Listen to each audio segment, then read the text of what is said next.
Mateus capítulo 5, versículo 6.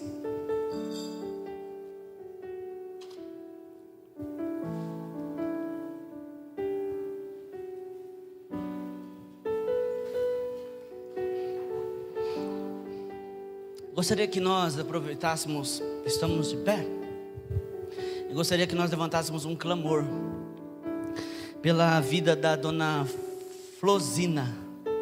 Ela é vó da Meire e mãe da irmã Adriana. Ela está no hospital, eu fui lá orar.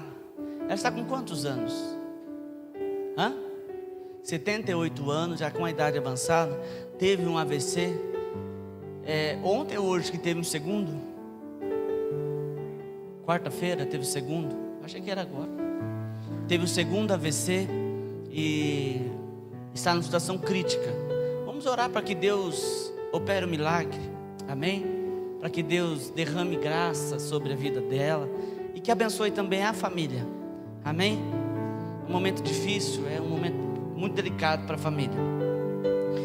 Mas eu creio que Deus pode fazer um milagre. Se Ele não fizer um milagre físico, Ele pode fazer um milagre espiritual. Amém? Tem alguém que quer colocar algum nome aqui para nós levantar o clamor? Já aproveita a oportunidade. Tem alguém? Pode falar, Sus. Como que é o nome dele? Carlos. Alguém tem caneta? Tem aqui.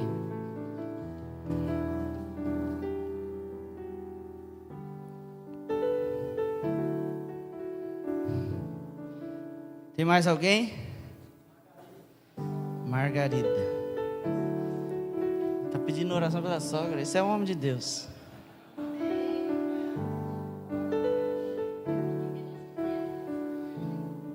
O quê? Gisele. Vocês têm medo de falar comigo, irmão? Vocês falam engolindo as palavras. Tem mais alguém? Cara que falou 3 pessoas. Luiz aqui. Antônio. Irmã Elza. Afonso. Quem falou lá atrás? Vocês estão aproveitando, né? Eu não vou citar todos esses nomes não, eu não vou dar conta. Solange. Vamos levantar um clamor aqui com mais de 30 pessoas, então o negócio é bom. Para a vida dela? Poliana. Quer mais? Cada um tem um pedido, pelo que eu vi, né? Mais alguém? Júlio. Aproveita, a oportunidade é como um cavalo selado. José Gomes e Antônio Marcos. Chique. José Gomes da Rocha não, né? Não.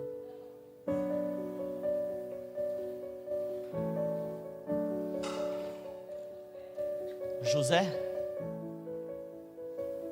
É Firmino?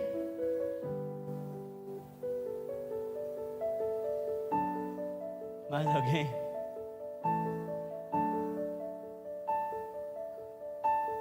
Amém? Então vamos levantar um clamor. Eu gostaria que você orasse como que todas essas pessoas que foram citadas aqui fossem da sua família. Amém? Você pedisse uma bênção pela família, uma porta aberta. Eu não sei qual as necessidades. Eu creio que a maioria aqui é por saúde. E então vamos clamar ao Senhor para que o Senhor faça um milagre, para que o Senhor abra as portas. Amém? Não espere a minha oração, não vai ser eu que vou orar. Nós vamos levantar um clamor juntos. Amém? Tem mais um nome? Pode falar, não perde a oportunidade. Irmã Camila, qual que é o nome? Vera. Irmã Vera. Verinha. Amém, vamos orar.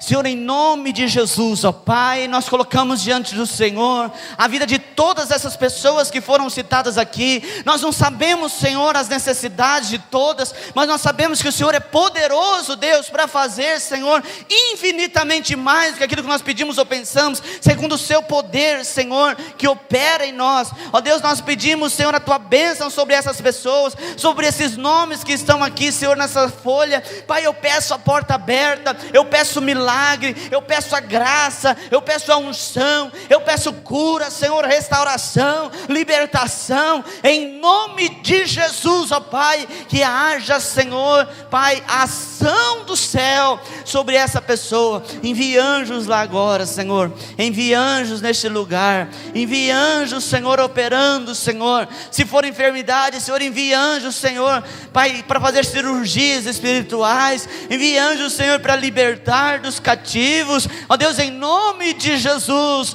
opera o teu milagre, opera a tua graça, em nome de Jesus, amém, glória a Deus. Vou passar essa lista aqui, irmãos, para a irmã Márcia, e aí eles estão orando aqui toda terça-feira, para eles orar, por esse, não precisa nem citar os nomes, não precisa nem abrir o papel, na verdade, ora por esse papel aqui.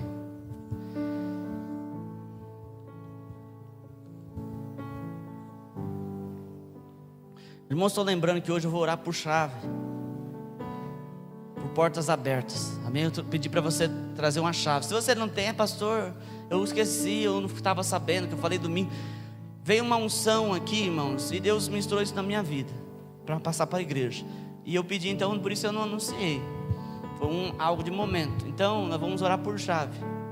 Chave, pastor, eu não esqueci, como eu estava falando. Pega a chave que você tem no teu bolso, para a gente orar, representando alguma coisa que você quer que se abra, amém?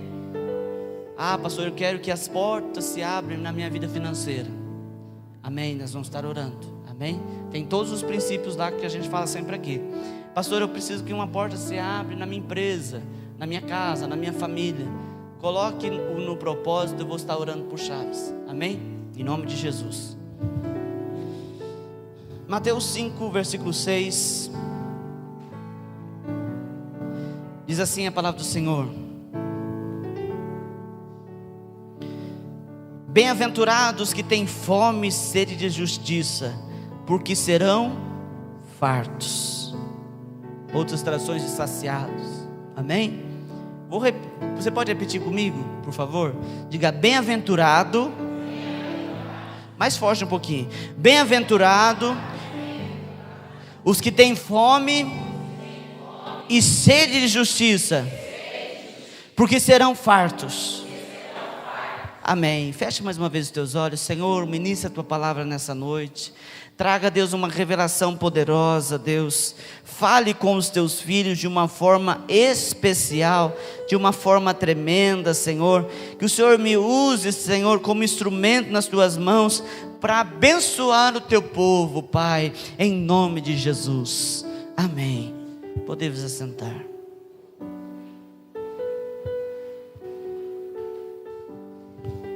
Vou correr porque hoje o tempo está voando.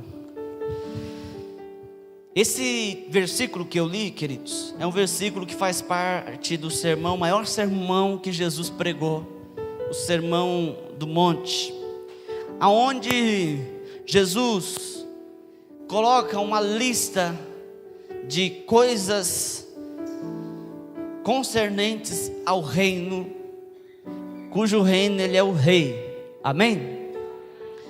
O que Jesus passou no monte para o povo que ali estava não é algo sobre o mundo, como viver no mundo, como viver na planeta, não.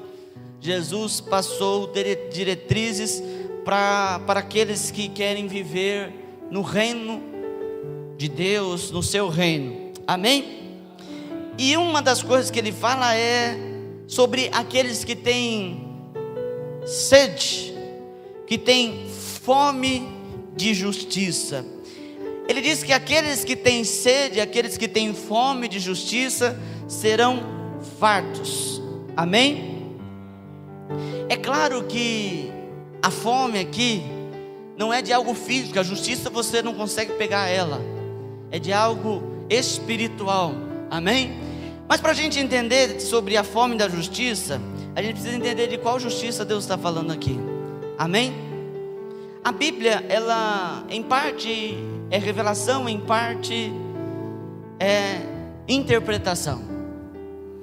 Alguém vai dizer: pastor, se a Bíblia ela é interpretativa, a gente pode colocar o que a gente quer para a Bíblia falar, ela vai falar. Não é verdade. Apesar das pessoas acreditarem e algumas inclusive praticarem isso, a Bíblia tem as suas regras, a hermenêutica bíblica. Assim como no direito tem a hermenêutica do direito, as regras de interpretação. Ninguém pode interpretar uma lei com o seu bem querer. Interprete-se a lei com regras de interpretação. Assim tem a Bíblia com as suas regras de interpretação. Amém? E aqui, irmãos, justiça tem alguns significados. E eu vou falar aqui de algo meio didático, mas é rápido, só para os irmãos entenderem. Existem dois homens, dois teólogos que falaram sobre essa justiça desse versículo aqui. O primeiro é o Thomas Watson, puritano inglês do século 17, que disse que Jesus está falando aqui da justiça imputada e da justiça implantada. Imputada é aquilo que você tem que ter, é tirado de você, é algo que você tem que produzir. E implantada é aquilo que é colocado sobre você. Depois eu volto lá. O outro é John Stott. Ele foi o maior exegeta do século 20, que disse que essa justiça que está falando aqui em Mateus capítulo 5, versículo 6, ela tem dois significados, aliás, três significados. A justiça moral, que trata da conduta de uma pessoa de Deus, que agrada a Deus. A justiça interior, que é o de coração e da mente, as nossas motivações. E a justiça social, que é a busca por libertação do homem, para que ele passe a ser uma pessoa justa na terra. Amém? Então, a justiça moral, a justiça interior e a justiça social. E ele vai falar também da justiça legal.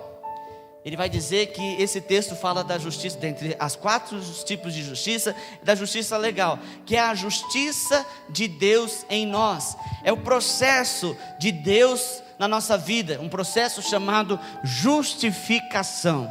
Amém? Eu estou falando isso porque eu vejo muitas pessoas cometendo equívocos quando vai ler a Bíblia. Como eu disse, não se interpreta a Bíblia do jeito que quer, tem regras. Qual é a justiça que Deus está falando aqui? E esses dois homens aqui, dois filósofos, nós podemos dizer, que eles foram também, teólogos, eles falam desse tipo de justiça. Tanto um como o outro, eles estão com a mesma visão, e é essa visão que nós temos que ter aqui, concernente à justiça de Deus. Na justiça moral, social, eu não quero me atentar aqui nessa noite. Você sabe o que é isso, o que você deve ser quando você tem um encontro com Jesus. Jesus, além de tratar conosco de forma espiritual, Ele trata conosco na forma natural. A mudança que acontece através aquilo que nós chamamos de metanoia, mudança radical de rumo, ela não é somente no âmbito espiritual. Eu era do mundo, agora eu estou em Deus. Não, a mudança que a conversão traz, ou pelo menos deve trazer, também é moral. Também é na sua vida, no cotidiano. A pessoa que mentia, não mente mais. Amém? Eu estou dizendo o que deve acontecer. Amém? Eu estou dizendo que sempre acontece. Pastor, mas eu conheço crente caloteiro. Meu filho, tem de monte. Mas não é só caloteiro não, tem bandido, tem sem vergonha, eu poderia citar aqui uma série de tipos. Mas eu estou dizendo o que a conversão deveria produzir. O que ela deveria produzir. Então ela, além da mudança espiritual, causar mudanças também no modo social, a sua maneira de ver o mundo, né? A sua maneira de agir, né? No seu trabalho, com os seus familiares. Amém? A gente tem que prestar muita atenção nisso. Isso é um termômetro, irmãos, da nossa vida espiritual. A Bíblia diz que, eu não ia nem falar disso, eu estou parando aqui. A Bíblia diz que uma fonte não pode jorrar dois tipos de água. Uma hora ela jorra água doce, outra hora ela joga água amarga. Não é possível. Se uma fonte jorra água doce, ela vai jorrar água doce. Se ela jorra água amarga, vai jorrar água amarga. Então, aquilo que você é no mundo natural representa aquilo que você é no mundo espiritual. Amém? As coisas naturais refletem aquilo que é espiritual. Pastor, eu sou cheio de Deus, mas você é grosso. Você não tem modos para falar com as pessoas. Você maltrata as pessoas, você fere pessoas, você ofende as pessoas. Então, você não é aquilo que você anda dizendo que você é espiritualmente. Amém? Mas nós vamos aqui, irmãos, falar dessa justiça que é implantada em nós. A justiça de Deus em nós. Aquilo que nós devemos buscar. Não é uma justiça, irmãos, quando a gente fala de justiça, não é uma justiça de você, Deus vai operar justiça. Não é esse sentido de justiça, mas é aquilo que é justo. A Bíblia diz que nós devemos buscar tudo que é justo, nós devemos buscar tudo que é amável, ou seja, tudo aquilo que é de Deus. A justiça implantada em nós é aquilo que é de Deus dentro de nós. Amém? Não é algo que Deus requer de você. Não é algo que você produz como acontece na conversão. É algo que você busca de Deus para você. Amém?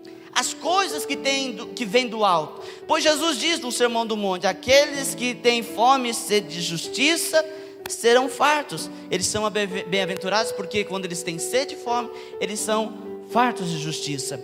Aí, irmãos, a gente tem que pensar: será que o povo de Deus tem buscado essa justiça de Deus? Será que o povo de Deus tem buscado as coisas do alto?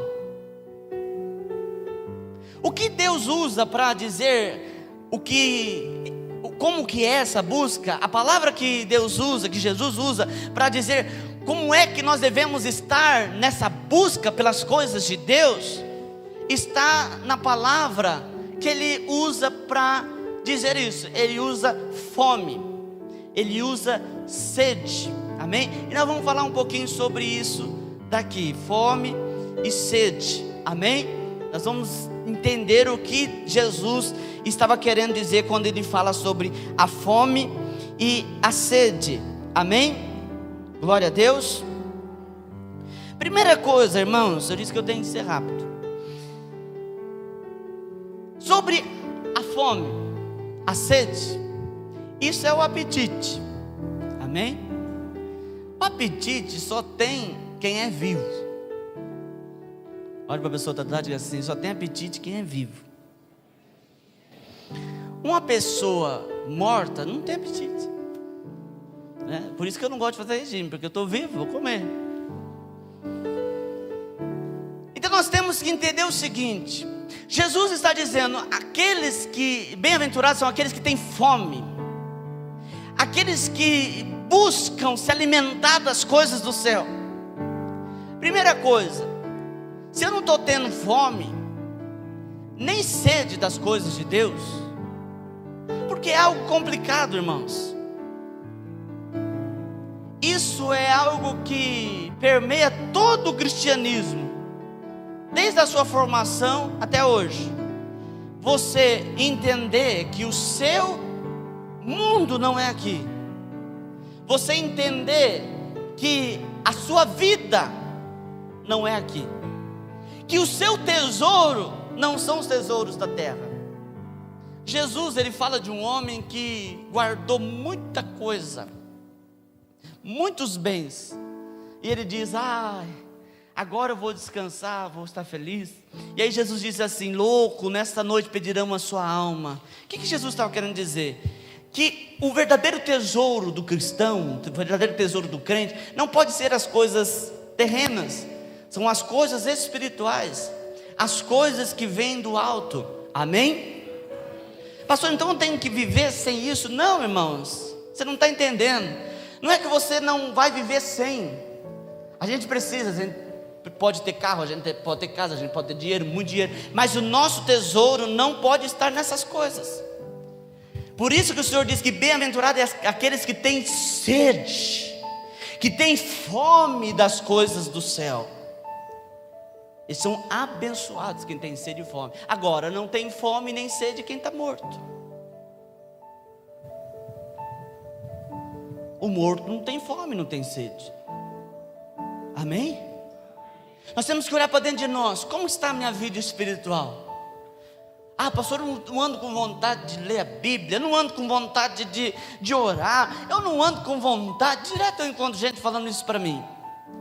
É porque você precisa se levantar do teu túmulo. Você precisa se levantar. Tem gente que começa o processo do reino de Deus muito bem, morre com Cristo, mas esquece de se levantar. Acha que morreu para o mundo, mas não morreu. Porque a Bíblia diz que aqueles que morrem para o mundo, que se converte, tem um encontro com Jesus, se levanta uma nova pessoa. Qual é essa nova pessoa? Que busca as coisas do céu, que vive na direção do céu. Amém? Por isso que nós temos que entender, será que eu estou vivo em Jesus? Ah, pastor, eu estou vivo, agora eu estou uma nova pessoa em Jesus, eu me batizei, agora... Só porque você batizou? Eu já dei banho em muita gente, porque não estão mais aqui entre nós. Tem uns que estão para as outras igrejas, eu louvo a Deus, mas tem uns que estão no mundo, estão praticando as coisas do mundo. O fato de uma pessoa ser batizada não significa nascer de novo em Cristo. Nascer de novo em Cristo é testificado naquela pessoa que almeja, que deseja as coisas do céu. Essa pessoa está viva em Cristo, se levantou em Jesus Cristo. Amém? Está entendendo ou não? Claro que vocês não vão falar que não, né? Estão falando amém, significa assim seja. Assim seja o quê? Eu estou entendendo. Amém? Irmãos, nós precisamos olhar para dentro de nós. Eu tenho almejado as coisas do céu? Ou será que eu tenho buscado a Deus para as coisas da terra? Isso é algo fácil de acontecer, da gente buscar a Deus. Ah, pastor, eu vim buscar a minha bênção, a minha vitória. Amém, glória a Deus. Mas você só tem buscado isso? Deus para você é como um gênio da lâmpada, que você esfrega o joelho no chão, né? Esfrega ali na lâmpada e sai um gênio e diz: olha, você tem direito a fazer 3 pedidos. Ou você ama estar na presença do Senhor? Amém? Não estou dizendo aqui quem ama, quem não ama. Eu estou pregando aquilo que o Senhor está mandando pregar. Amém, queridos? Então, o morto não tem apetite. Segundo lugar, a falta de apetite, a falta de vontade de comer, de beber, pode significar doença. Uma pessoa que não está com vontade de comer, não tem vontade de comer, eu não tenho vontade de beber, pode estar doente. Tem muita gente que está doente espiritualmente falando. Não querem buscar as coisas do céu, não tem vontade de buscar as coisas do céu, porque estão doentes. E aí, se nós entrarmos na questão da doença, existe uma série de coisas. E muitas vezes, irmãos, nos esquecemos que Jesus Cristo é aquele que restaura, que liberta, que cura. Quando a palavra de Deus diz que o castigo que nos traz a paz estava sobre eles, pelas suas pisaduras fomos sarados, não está falando, irmãos, somente de curas de feridas físicas, também feridas da alma. Muitas pessoas não conseguem viver uma vida plena em Deus, irmãos, porque estão enraizados com as enfermidades da alma, estão magoados, estão ofendidos. Uma das piores doenças espirituais é a ofensa. Tem gente que tem o espírito de ofensa, se ofende com tudo, tudo é ofendido. Aquela pessoa dói, você não pode falar uma palavra um pouquinho mais dura e ela já se sente mal com aquilo. Isso é um espírito maligno na vida da pessoa, para deixá-la doente. E uma pessoa doente não tem apetite, não tem vontade de comer. Amém? Vocês estão me entendendo?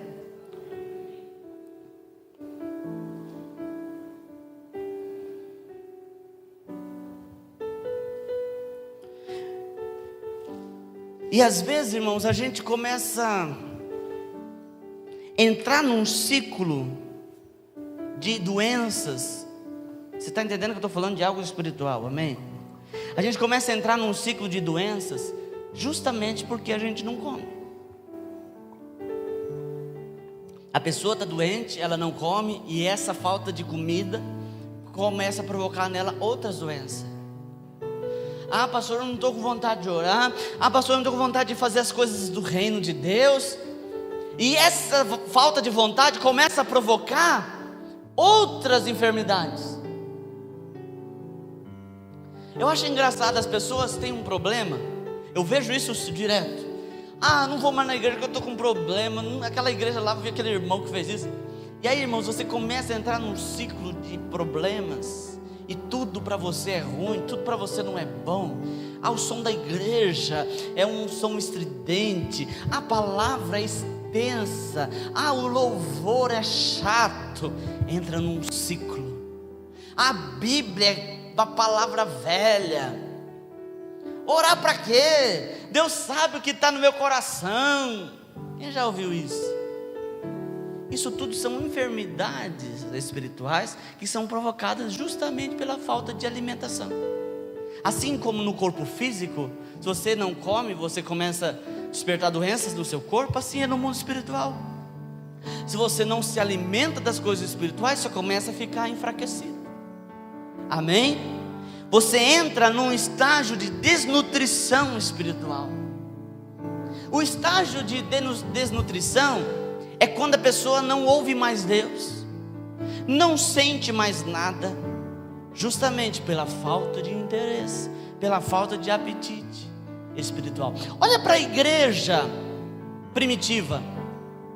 O que você acha que fazia um homem e uma mulher, ou uma família, vender toda a sua propriedade e dar para o sacerdote? Ah, pastor, hoje é novos tempos e tal. É, pastor, isso é loucura. Só a IURD que faz essas coisas. O que fazia eles realizarem esses feitos era a paixão, era a fome, a sede por ver pessoas se entregando aos pés de Jesus. O que fazia Paulo? O que motivava Paulo? Enfrentar, irmãos, a gente olha assim, as 3 viagens missionárias de Paulo. Ah, Paulo viajava. A pessoa começa a pensar, irmãos, com os valores de hoje. Na história a gente chama isso de anacronismo. É você empregar as coisas de hoje no passado. Aí você começa a pensar, Paulo viajava nos navios. Aí você começa a pensar no Titanic. Ai, nossa, Paulo, os navios. Ai, como que os navios eram maravilhosos. Ai, aquelas cortinas vermelhas. Não, irmãos, eram barquinhos com tecnologia rudimentar. Não é que essa tabuinha arrancada na serra, manual. Paulo enfrentou naufrágio, ficou agarrado em pedaços de madeira. Ele foi para uma ilha, foi picado por uma serpente. Tudo isso, o que motivava Paulo? Qualquer um de nós, aliás, alguns de nós, iria dizer, eu vou pregar a palavra, e aí Deus ainda deixa o navio afundar? Eu não vou pregar mais nada. Ó Deus, desisto. O outro vai dizer, é o diabo que o povo fala, o diabo suspendeu. Até hoje eu não entendi o que significa isso, mas o povo diz, o diabo se levantou, o diabo suspendeu. Por isso, o que motivava Paulo, mesmo diante de naufrágios, mesmo diante de circunstâncias adversas, ele ia pregar para os povos. O que fazia? O que motivava, aliás? O amor por almas. O amor por querer as coisas do alto. Hoje em dia você fala, fulano, Você quer ir para as nações pregar? A qual é o meu salário? Quanto que eu vou ganhar para ir lá pregar? Como que vai ser? Porque, irmãos, as coisas estão se deixando, aquilo que deveria ser o nosso tesouro está sendo deixado de lado, e nós queremos possuir os tesouros dessa terra. Como eu disse, não é errado a gente desejar os tesouros da terra, não é errado, mas nós temos que entender, aliás, os bens da terra, perdão, mas nós temos que entender que o nosso tesouro não é aqui. Isso tudo, a Bíblia diz que a traça corrói. Quem aqui já ouviu uma história daqueles velhinhos que guardavam dinheiro no colchão, e aí eles morreram, e aí quando a família foi mexer nos móveis, acharam aquele montoeiro de dinheiro? Eu conheço uma história lá em Jales, que o velhinho colocava dinheiro dentro de uma estátua. Ele tinha uma estátua enorme, e ele colocava dinheiro lá dentro. O velhinho morreu, ele tinha até nome, ele tem até nome de rua lá em Jales. E aí quando foram tirar a estátua de lugar, a estátua estava pesada, e acharam lá dentro moedas, dinheiro, cruzados novos, aquele montoeiro de dinheiro, mas que não tinha nenhum valor. A Bíblia diz: quem é o homem que mais rico, mais poderoso que seja, consegue acrescentar um côvado, 40 centímetros, um côvado é largura, tamanho do nosso antebraço. Isso aqui é antebraço? Estamos bem, todo mundo aqui, olha. Côvado é isso aqui, 40 centímetros. Quem consegue alcançar isso na sua vida? Por mais esperto, por mais inteligente, por mais rico, ninguém consegue. Ou seja, irmãos, as coisas daqui da terra são passageiras. Paulo entendia isso, a igreja primitiva entendia isso, por isso os motivava a buscar. Eu uso as coisas que tem nessa terra, mas eu busco as coisas do alto. Amém? É difícil da gente engolir isso, né, irmãos? Porque as coisas do alto são coisas invisíveis. A gente fala: eu não, que se dane as coisas do alto, eu quero é viver bem aqui. Mas a sua vida o que é? O que é a vida do homem? Eclesiastes capítulo 12 diz que vai chegar o dia em que o fio da prata se romperá, o corpo vira pó, vai para a terra, o espírito volta para Deus que o deu. Você pode esticar a sua cara. Se eu ficar muito velho, muito enrugado, tiver dinheiro, eu estico, não tem problema com isso. Não sei se eu vou ter coragem, mas eu não sei.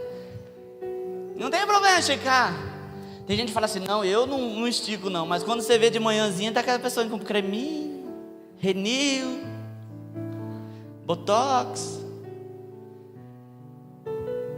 Não passo tintura no cabelo, passo rena. Eu conheci umas irmãs crentes que falava isso. Ela achava que era melhor que os outros que usavam rena. Mas que a gente pode fazer o que a gente quiser. Pode andar nos melhores carros dessa terra. Uma hora você vai para o pau. Uma hora, como diz o pastor Cláudio Duarte, uma hora Deus vai chamar tuas 18. Chegou tua vez. Vai chegar teu dia. Por isso, irmãos, a gente pode usar sim, a gente pode comer o melhor dessa terra sim, mas os nossos tesouros não devem estar nisso. A igreja primitiva entendia isso, por isso ele investia no reino, vivia para o reino. E sabe o que é mais interessante? Que aqueles que buscam as coisas do alto, nunca lhes falta aquilo que é da terra. Amém? O apóstolo Paulo nunca ficou sem um lugar para ficar, para estar. Deus provê, Deus abençoa. Gostaria que nessa noite você se perguntasse: aonde está o meu coração? Aonde está o meu coração? Será que o meu coração está nas coisas terrenas? Jesus disse que bem-aventurados que têm sede e fome. Eu preciso. A fome, ela não é algo que você escolhe. Tem gente aqui que já começou a dar o horário, aquela briga nervosa das tripas finas com as tripas grossas. Vai chegar uma hora que você vai ter que se alimentar. Ninguém fica sem comer. Tem alguém que vai jantar ainda hoje ou comer alguma coisa antes de deitar? Tirando os fitness, eu como e como muito antes de deitar. É capaz que eu como lanche, depois eu vou comer uma maçã, uma goiaba, uma pera, uma melancia. Pastor, melancia à noite faz mal. Isso é conversa de velho, para mim não faz mal. Deixa eu com a minha bênção. Assim, irmãos, deve ser a nossa busca pelas coisas de Deus, a nossa busca pelas coisas espirituais. Jesus disse que aquele que tem fome, ou seja, ele não consegue ficar sem. Assim a Bíblia diz que assim como a corça anseia por águas, assim a minha alma anseia por ti. A corça é um animal que vive no deserto, e ela sente o cheiro da água. A corça, ela pode sentir o cheiro de água a 20 quilômetros. Pastor, eu aprendi na escola que a água é inodora, é insípida. A corça sente o cheiro da água. E ela anda pelo deserto, e quando ela sente o cheiro da água, ela começa a gritar. Pastor, isso é uma historinha? Não, é real. Ela começa a gritar. Assim deve ser a sua busca pelas coisas do reino. Você deve ter vontade. Às vezes você está aqui no curso, você está com aquela vontade de comer aquela lasanha de molho branco, aquela leitoa pururuca, não é? Aquele pavê, aquele manjar, aquele cheeseburger duplo, aquele peixinho frito no molhinho, um pudim de leite condensado, aquelas coisas que a gente gosta de comer. A irmã Cida fez assim, ó. O que será que ela está esperando lá? Esse povo deve gostar de buchada de bode, não gosta não, irmã Cida? É, buchada de bode. A irmã Cida, o Rafael, cadê os nordestinos? O Gabriel, esse povo... O Gabriel fala assim que ele não tem sangue nordestino, mas ele gosta de acordar pela manhã e comer farofa com café. Eu suspeito de que isso tem nada a ver com o Nordeste. É uma coisa natural aqui. Deixa eu perguntar, quem toma pela manhã café com farofa? Só o Gabriel. Mas ele não tem muito sangue nordestino não. Ah, irmãos, quando você está com aquela vontade de comer aquilo que você gosta, é assim que deve ser a sua sede, a sua fome pelas coisas de Deus. Mas você precisa ser franco com Deus. Será que a gente tem essa fome mesmo? Será que é esse desejo mesmo? Pastor, eu não tenho que ir agora, o diabo está na minha vida. Não, a gente tem que buscar isso. Encontrar em Jesus essa sede, essa fome, esse desejo pela palavra, por estar diante do Senhor. Pastor, não vejo a hora de chegar na minha casa, entrar no meu quarto e fazer aquela oração. Será que a gente é assim? Pastor, eu acordo de manhã, eu preciso orar, algo me incomoda dentro de mim.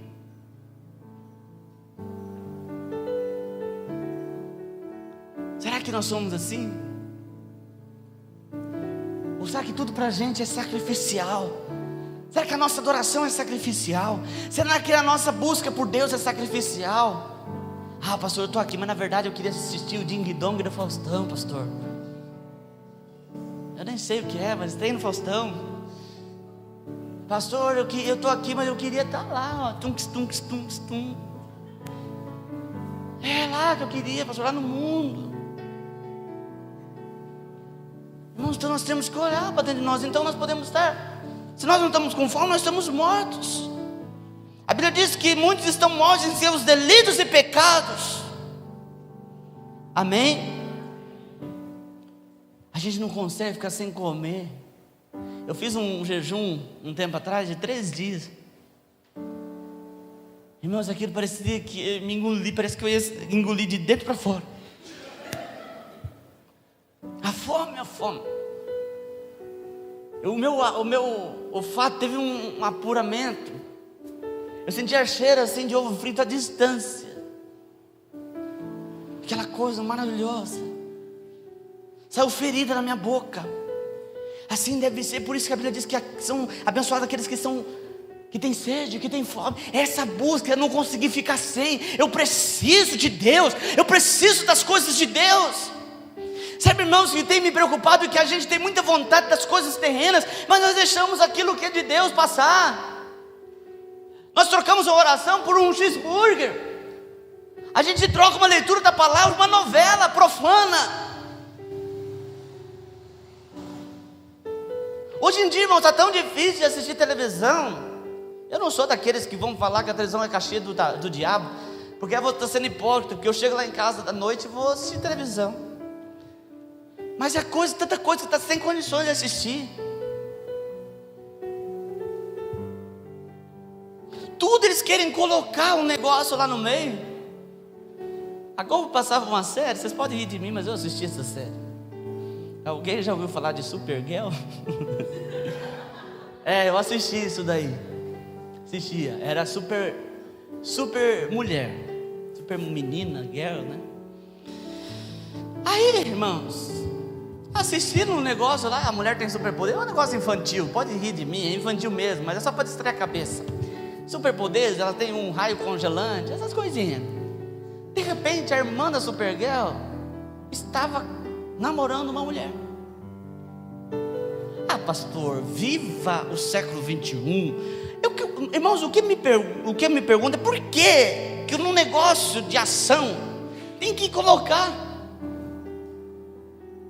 isso, irmãos, para atribular a mente do adolescente, da criança. O mundo não está brincando, e às vezes a gente gasta mais tempo com isso, com essas coisas, com esses lixos, do que com a palavra de Deus. Com a palavra de Deus. Eu acho engraçado, quando eu entrei na faculdade, meu professor disse assim que nós somos homens comuns sentados em ombros de gigante. É uma frase conhecida. E se referencia, presta reverência a tantos homens. Ah, o filósofo fulano. Ah, o filósofo Beltrano. O livro do fulano. Tem uns livros lá na faculdade que você não pode nem pegar na mão. Um livro muito sagrado. Eu vou dizer uma coisa para vocês. A Bíblia ainda é o livro mais vendido do mundo. Mais vendido do mundo. Mas sabe o que me entristece? É que o segundo livro mais vendido do mundo é o Harry Potter.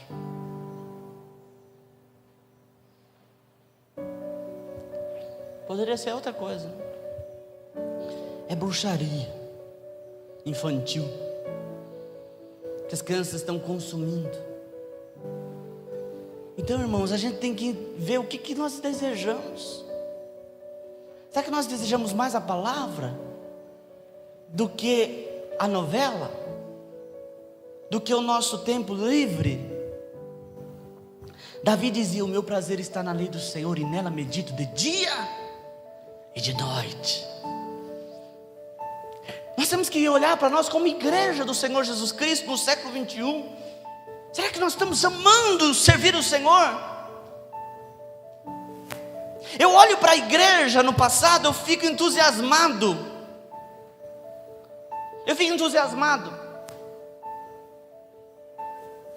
Eu olho para alguns pregadores, como o Billy Graham. Como eu olho para os reformadores, aí eu fico mais entusiasmado ainda. A gente fala muito de Lutero, mas Lutero foi uma pecinha no meio de tanta gente. Tantos homens e mulheres que lutaram para a permanência da palavra. O que os motivava?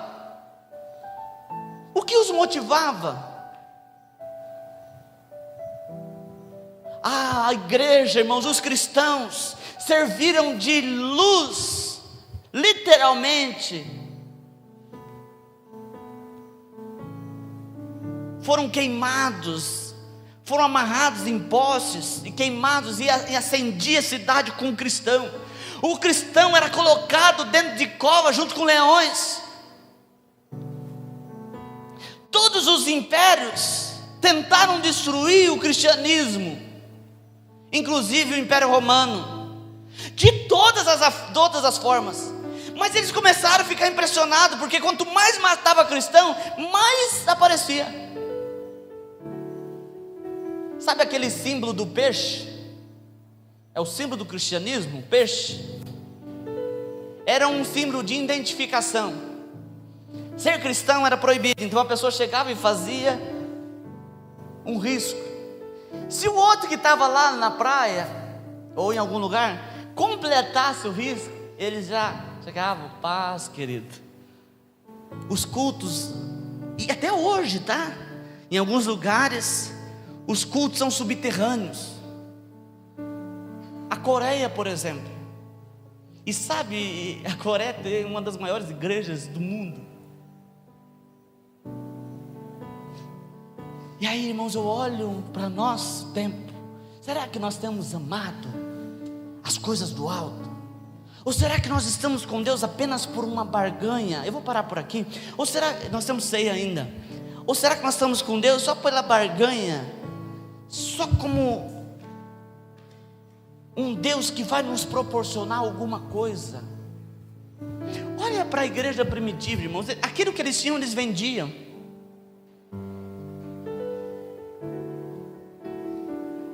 Eles não queriam saber. Eles queriam que o evangelho se propagasse. Eles queriam que o evangelho saísse daquele lugar, daquela redoma. E eles então investiam financeiramente, pastor. Financeiramente. Porque eles amavam. Pastor, eu fico igual Raimundo, pastor, pé na igreja, pé no mundo, eu não sei o que fazer. Então, porque você não encontrou o verdadeiro sentido do cristianismo, você não encontrou ainda o verdadeiro sentido do reino de Deus. E por isso nós temos, irmãos, que olhar para dentro de nós e ver qual é a nossa motivação em servir ao Senhor. A Bíblia diz que nós olhamos e refletimos a glória de Deus de uma forma ofuscada, mas chegará o dia que nós olharemos e veremos Cristo em nós. Nós estamos aqui, você está vivendo aqui nessa terra para ser aperfeiçoado, para chegar o dia de você entrar nos tabernáculos eternos. Você vai chegar, vai chegar o dia, vai chegar o dia. Nós precisamos, irmãos, entender que a gente precisa ser transformado e parar de pedir. Parar de pedir coisas materiais e começar a pedir transformação. Porque, irmãos, das duas uma, ou você morre, ou Maranatá, ora vem Senhor Jesus. Jesus pode vir a qualquer momento. Pastor, o senhor crê na volta de Jesus? Claro, claro, como não vou crer? Se o próprio Cristo disse que voltaria para nos buscar.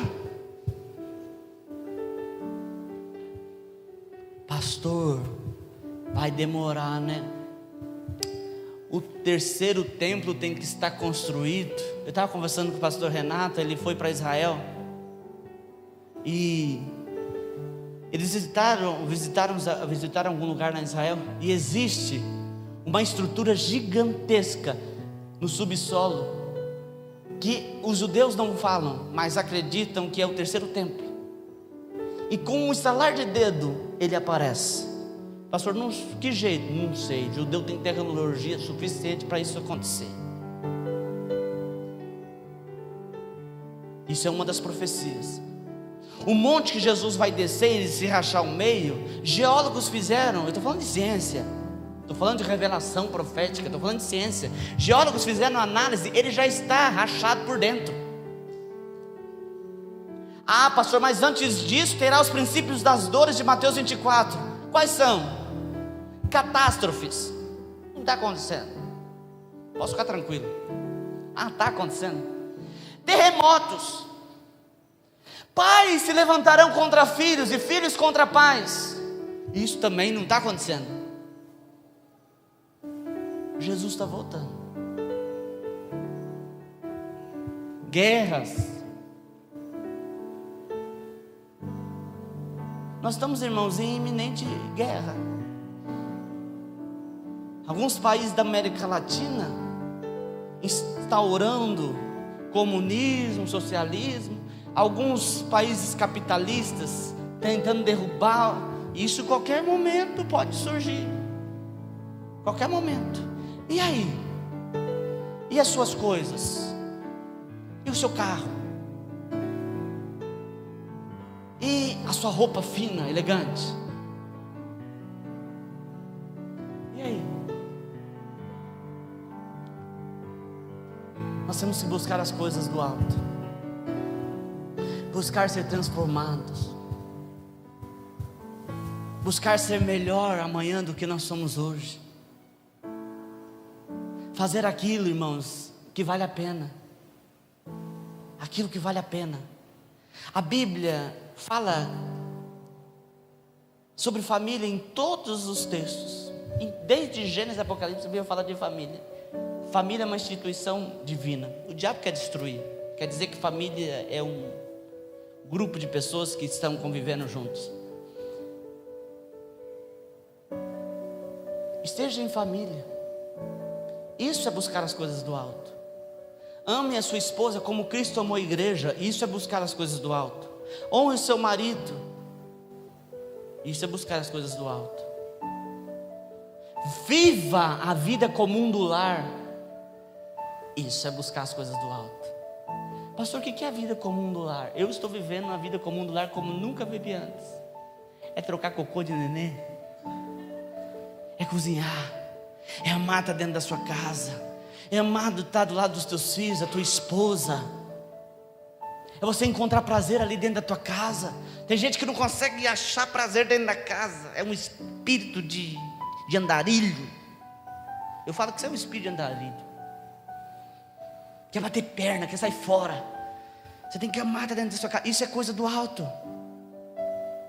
Isso é coisa do alto. Isso é coisa de Deus. Reunir a família. Ah, pastor, reunir a família para ler a Bíblia. Não somente para ler a Bíblia, mas para jogar o jogo da vida, para brincar junto, para estar junto. É isso que nós temos que preservar, irmãos. As coisas que vêm do alto. Às vezes a gente gasta tanto tempo buscando coisas que não tem nenhum valor. Às vezes a pessoa gasta 20, 30 anos. Qual o seu pedido? Casa própria. Qual o seu pedido? Casa própria. Casa própria. Aí vem, irmãos, minha casa. Não vou falar o que eu ia pensar, que aí tem alguém que tem minha casa, minha dívida. Oh, já falei. Mas aí vem, você faz. Ai, conquistei a minha casa própria. Não estou dizendo que isso é errado, que é ruim. Mas aí você está com 50 anos. Vai pagar mais 30. Você nunca teve a casa própria na sua vida. E daí? Uma vez eu vi alguém dizendo: crente não paga aluguel. Quem disse que crente não paga aluguel? Tem muito crente que paga aluguel e vai morrer pagando aluguel. Ué, qual é o problema disso? O nosso tesouro não está na terra. Inclusive, irmão, na pesquisa americana, todo mundo fala, pesquisa americana é importante. Uma pesquisa americana diz que vale muito mais a pena pagar aluguel do que comprar casa. Esse negócio de comprar coisa de brasileiro. O brasileiro gosta de propriedade. Em países desenvolvidos, ninguém compra carro, ninguém compra casa, paga aluguel do carro, usufrui, quebrou, dá para concessionária. A Chevrolet tentou lançar isso aqui no Brasil. Claro que não deu certo, porque o brasileiro tem sentido, vontade de propriedade. A gente gosta de ter o que é nosso, porque a gente passa fome. Então se a gente tem a nossa casa, a gente não passa fome.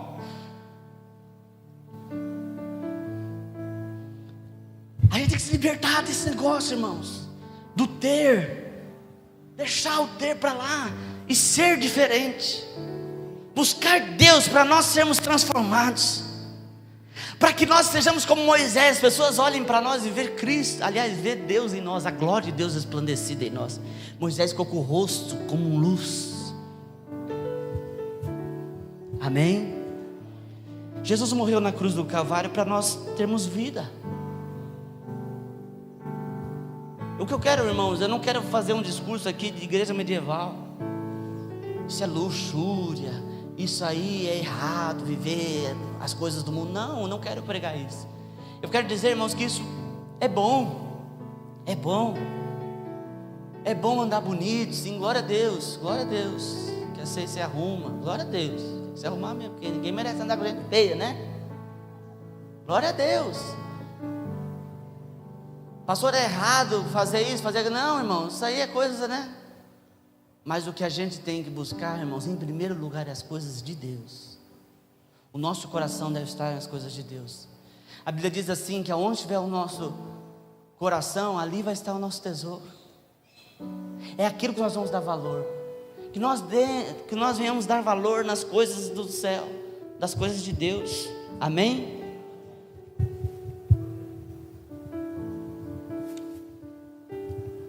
2 Coríntios diz que na noite que Jesus foi traído, Ele pegou o pão e partiu, e deu graças. Vamos colocar de pé, vamos dar graças a Deus. Senhor, nós te damos graças, Deus, por esse pão, Senhor, que é o teu corpo, e por esse cálice que é teu sangue. Ah, Jesus, muito obrigado. Que nós possamos entender, Senhor, o real significado da tua morte na cruz do Calvário. Em nome de Jesus, amém. Duas coisas, irmãos. Primeiro, a ceia não é a ceia exclusiva para os membros da Igreja Comunidade Renovada. A ceia é do Senhor. Segunda coisa, pastor, quem pode? A Bíblia diz: examine-se, pois, o homem a si mesmo, depois coma do pão e beba do cálice. A Bíblia alerta para ninguém comer do corpo de Cristo, nem beber do seu sangue em pecado, porque isso se torna juízo para si. Então você se examine. Pastor, eu estou apto para participar da ceia. Você participa. Eu não vou dizer que você pode, você não pode. Não me interessa saber. Amém? Vou pedir para os irmãos passarem aí. Você vai pegar o pão e o cálice, se você desejar. Se você não quiser pegar, apenas se abstenha.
Alguém foi esquecido do pão ou do cálice? Amém. As irmãs podem ministrar para as crianças. Pastor, aqui as crianças tomam ceia. Eu sempre falo isso porque é importante, porque em alguns lugares as crianças não participam da ceia. Isso mudou quando eu estava na igreja ainda. As crianças não participavam da ceia e depois acabava o culto, elas atacavam a mesa da ceia. Eu não era muito pequeno quando eu entrei na igreja, mas eu também atacava. Via todo mundo atacava e atacava. 12 anos de idade eu ia lá e tomava ceia. A Bíblia diz que das tais é o reino dos céus. Por que nós vamos privar as crianças de participar da ceia, né? Então aqui na igreja as crianças participam da ceia. Com ações de graça agora, coma do pão e beba do cálice.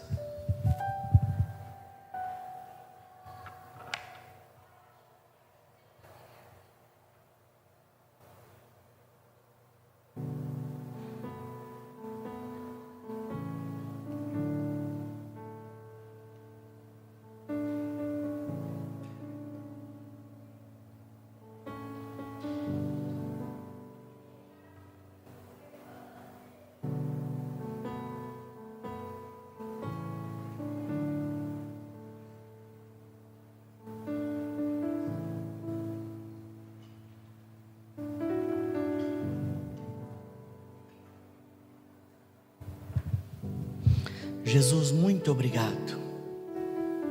Obrigado pelo seu sacrifício na cruz. Obrigado pelo teu corpo que foi partido. Obrigado pelo seu sangue que foi derramado. Nós somos gratos ao Senhor. Sabemos, Senhor, que nós não temos nenhuma dívida contigo, mas nos sentimos devedores. E por isso nós entregamos a nossa vida a Ti, Jesus. O Senhor nos conquistou a nossa vida na cruz, e por isso somos propriedades Tuas, Senhor.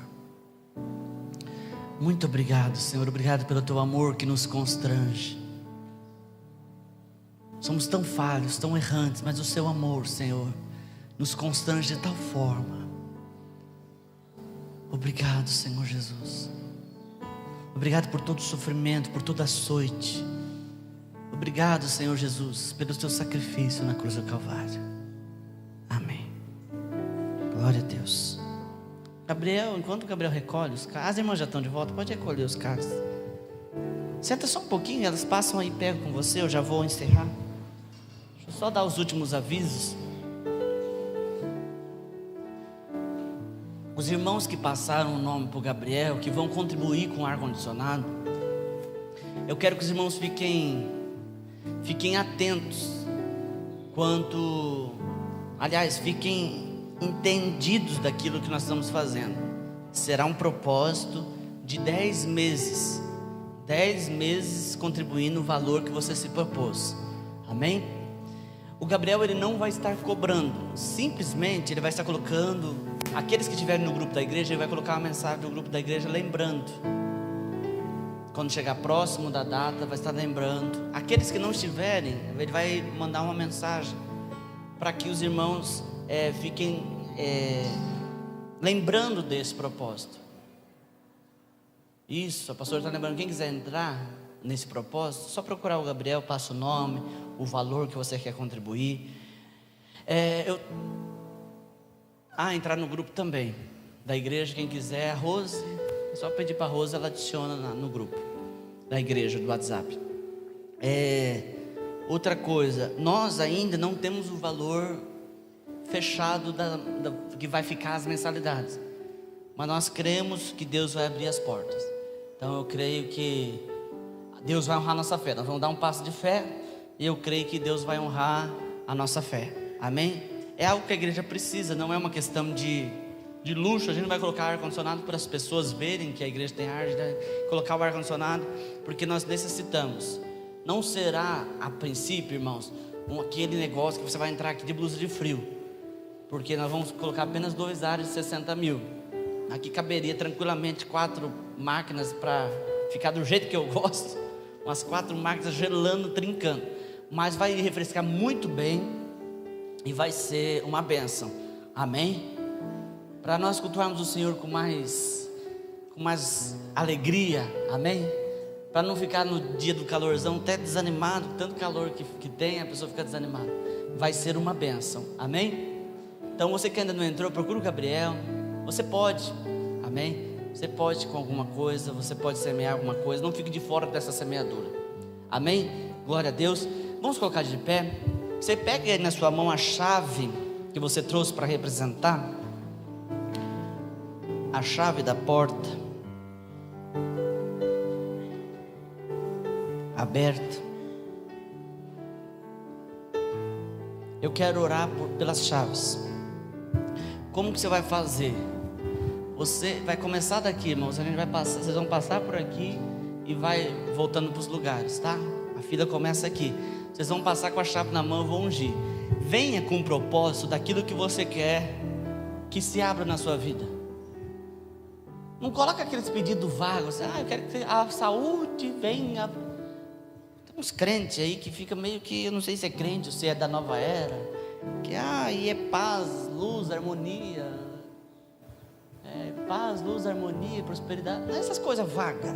Eu quero que você coloque um nome para essa porta. Um nome. Coloca o nome. Amém? Coloca o nome nessa tua porta aí que você quer que se abra. E eu vou estar ungindo. Amém? Você vai levar a chave ungida para sua casa, você vai orar com ela. Ore. O tanto de dia que você puder, ore, dobre o seu joelho, ore. Pastor, mas essa chave aqui é uma chave de uso, porque não deu tempo de eu pegar uma sem uso. Não tem problema, usa ela e ora com ela. Amém? Porta de conversão. Pastor, eu quero que abra as portas de conversão na minha casa, minha família se converta. Porta de emprego, aquilo que você colocar no teu coração. Amém? Glória a Deus. Eu tenho muitas portas para se abrir. Pode pôr mais de umas, não tem problema. Eu tenho muitas portas para se abrir. É uma chave micha essa aqui que abre várias portas. É micha que fala, né? Eu tenho muitas portas. Uma das portas que eu tenho orado esse ano é para Deus mandar pessoas para a igreja, para ter um encontro com Jesus. Para ter um encontro com Jesus. Aquelas pessoas que Deus quer que esteja aqui nesse lugar. Amém? Você que está aqui, por exemplo, você não veio aqui achando que você está visitando ou vindo com uma igreja legal. Você está vindo porque Deus te chamou. Amém? Então vamos orar também para que Deus mande pessoas que tenham um encontro com Jesus, que mude suas vidas aqui neste lugar, que essa igreja seja uma porta do céu para as pessoas, para elas se converterem a Jesus Cristo, para elas serem transformadas. Amém? Vamos formar a fila aqui, ó.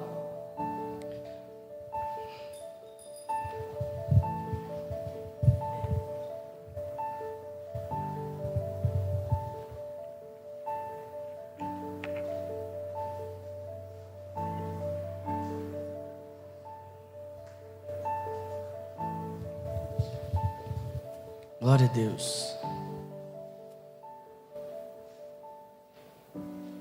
Glória a Jesus. Eu gostaria que você viesse aqui, irmãos, em oração. Passasse por aqui em oração. Não viesse sem entender o que você está fazendo. Inclusive, se você não estiver entendendo, nem venha. Venha passar aqui, você que está entendendo. Entendendo um propósito. Entendendo qual é a porta que você quer que se abra na tua vida. Amém? Em nome de Jesus. Passe, pode passar aqui. Senhor, em nome de Jesus, eu abençoo essas chaves, Senhor. Pai, elas estão representando portas que os teus filhos têm colocado diante do Senhor, ó Deus. Em nome de Jesus, ó Pai, que as portas sejam abertas. A tua palavra diz, Senhor, que o Senhor tem colocado uma porta aberta que ninguém pode fechar. Em nome de Jesus, Senhor, que o Senhor abra as portas, Deus, em nome de Jesus, na vida dos teus filhos, Senhor. A porta, Senhor, da prosperidade, Senhor. A porta, Senhor, da conversão, Senhor. Da conquista, Senhor, do carro, da casa própria, Deus, em nome de Jesus. Abençoe, Senhor, essas chaves, Senhor. Elas estão aqui, Senhor, representando portas que precisam ser abertas, Pai. Em nome de Jesus, derrama a graça do Senhor, derrama a unção do Senhor sobre sobre a vida dos teus filhos, Pai. Deus, em nome de Jesus, nós tomamos posse, Senhor, das portas abertas. Em nome de Jesus, nós tomamos posse, Senhor, dessas portas abertas para a honra e glória do teu nome, Jesus. Nós cremos, Senhor, que o Senhor é o Deus que abre portas. Em nome de Jesus nós profetizamos, Senhor, em nome de Jesus. Amém. Glória a Deus. Em nome de Jesus. Ore por essas portas dessa semana. Amém? Eu profetizo que ela se abrirá. A palavra de Deus diz que o Senhor tem colocado diante de ti uma porta aberta. Receba essa porta aberta na tua vida. Uma porta aberta que ninguém pode fechar. Amém?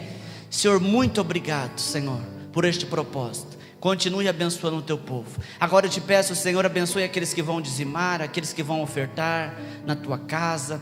Pai, que os teus filhos contribuam, Senhor, sem nenhum constrangimento, mas, Pai, por alegria em contribuir na tua casa, Senhor, na porta que o Senhor abriu, Senhor, para a tua palavra ser propagada, em nome de Jesus. Amém. Quem for dizimar, ofertar, coloque aqui no gasofilácio. E nós já vamos encerrar. Amém?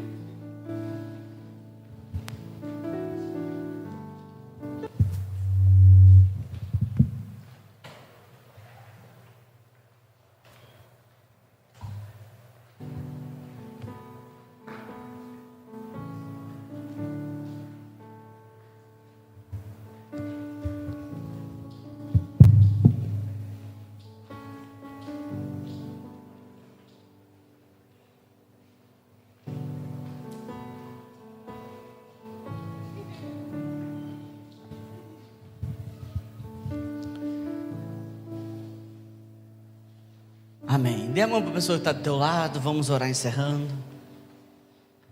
Que Deus te abençoe essa semana. Amém.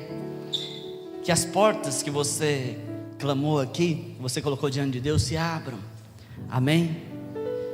Deus quer te abençoar. Lembre, quando a gente busca as coisas do alto, as coisas da terra se abrem. Amém, queridos. Nosso corpo deve andar aqui na terra, usufruir das coisas da terra, mas a nossa mente deve estar em Cristo, as coisas do alto. Amém? Senhor, em nome de Jesus, muito obrigado. Obrigado por este culto, obrigado pela palavra, obrigado, Senhor, pelas portas abertas que o Senhor tem colocado diante de nós. Pai, obrigado pela unção neste lugar. Eu te peço, Senhor, abençoe os teus filhos. Pai, derrama unção, Senhor, especial nessa semana. Deus, aqueles que precisam, Senhor, resolver algumas coisas importantes essa semana, dê luz ao entendimento dos teus filhos. Clareia, Senhor, as decisões dos teus filhos. Vá à frente, Senhor, abra os caminhos. Abençoe, Senhor, abençoe o homem, a mulher, a criança, o adolescente, o jovem. Abençoe, Senhor, do maior ao menor. Abençoe todas as áreas, Senhor, na empresa, na escola, no trabalho. Senhor, em nome de Jesus, na casa, derrame a unção do Senhor, a graça do Senhor. Ó Deus, que todas as bênçãos disponíveis para nós na Tua palavra venham estar, Senhor, repousadas sobre a vida dos Teus filhos. Que eles sejam prósperos e abençoados, em nome de Jesus. Amém. Que Deus te abençoe. Cumprimente o irmão ou a irmã com a paz do Senhor. Está encerrado em nome de Jesus.